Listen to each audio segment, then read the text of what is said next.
You know the feeling, it's 3 in the morning, you are just exhausted, but your brain will not shut up. It's just playing the same worries over and over, like a broken record. Well, if that sounds even remotely familiar, you are definitely not alone. And today we're going to dive into the science behind why that mental hamster wheel is so destructive to our sleep.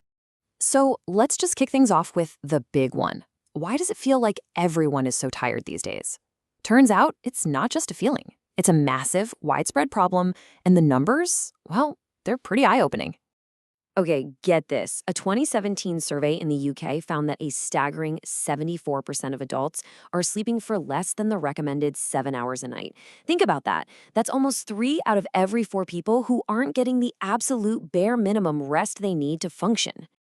And it's not just about the quantity of sleep, it's about the quality too. That same UK survey, it found that over 16% of adults get what's called non-restorative sleep, which basically means they can be in bed for 8 hours and still wake up feeling completely drained, like they haven't slept at all. And this is not just a UK thing, not by a long shot. Over in the United States, the number of adults who said they get 6 hours of sleep or less, well, that number jumped by 31% in just a couple of decades. We are, as a whole society, becoming chronically sleep-deprived. All right, so here's how we're going to break this all down. We'll start by looking at this modern sleep crisis. Then we'll give a name to that broken record in your head. After that, we'll connect overthinking to sleep with some hard data, dig into the surprising details, see how it all impacts our health, and finally, look at what's next. First up, the modern sleep crisis. As we just saw from the numbers, this isn't just about feeling a little tired. This is a real, measurable public health issue. Okay, now for the main event, your brain's broken record. What is actually going on in our minds when we can't switch off? That mental hamster wheel, that endless loop of thoughts, it actually has a scientific name. It's called perseverative cognition, or PC for short. It's really the perfect umbrella term for any kind of negative, repetitive, stress-related thought. It's the technical term for your mind getting stuck in a loop and just refusing to move on. And this perseverative cognition really comes in 2 main flavors. You've got worry, which is all about the future, playing out those endless what-if scenarios. And then you've got rumination, which is stuck in the past, endlessly replaying something you regret, or just dwelling on how bad you feel right now. So we've got a sleep crisis on one hand, and we've got a name for overthinking on the other. Now let's connect the dots. And we're going to do this using hard data from a major meta-analysis that looked at the results from 55 different studies. And the headline finding from all that research, it was crystal clear. There is a real, significant link between higher levels of this perseverative cognition and worse sleep. The science absolutely confirms what we all feel. The more you worry and ruminate, the worse you sleep, period. But how exactly does overthinking wreck our sleep? Well, the data shows 3 specific impacts. First, it leads to poorer overall sleep quality. Second, it increases what's called sleep onset latency, which is just a fancy way of saying it takes you longer to fall asleep. And third, it shortens your total sleep time. So to put it simply, it's harder to fall asleep, you sleep for less time, and the sleep you do get just isn't as good.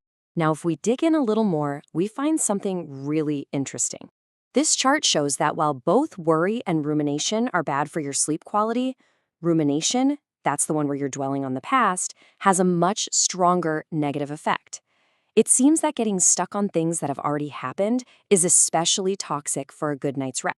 But wait, there's more. Beyond those main findings, the researchers found some really surprising, nuanced details when they dug deeper into the data. And this is where it gets really fascinating. There's this gap between perception and reality. When people just reported on how they felt they slept, the link to overthinking was really strong.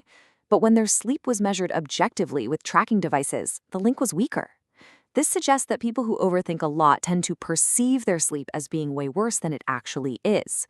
There's still a real measurable effect, but it seems our worried minds can make it feel even more awful. The researchers also pulled out a couple of other key findings.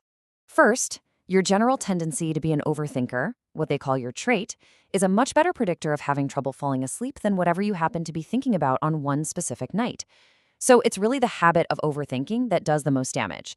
And second, they found something really unexpected. Being female might actually act as a protective factor, making the link between overthinking and trouble falling asleep a bit weaker. It's a nuance that definitely needs more research. Okay, now we get to why this all really matters. Because this isn't just about feeling tired the next day. This powerful connection between our thoughts and our sleep has serious, long-term consequences for our physical health.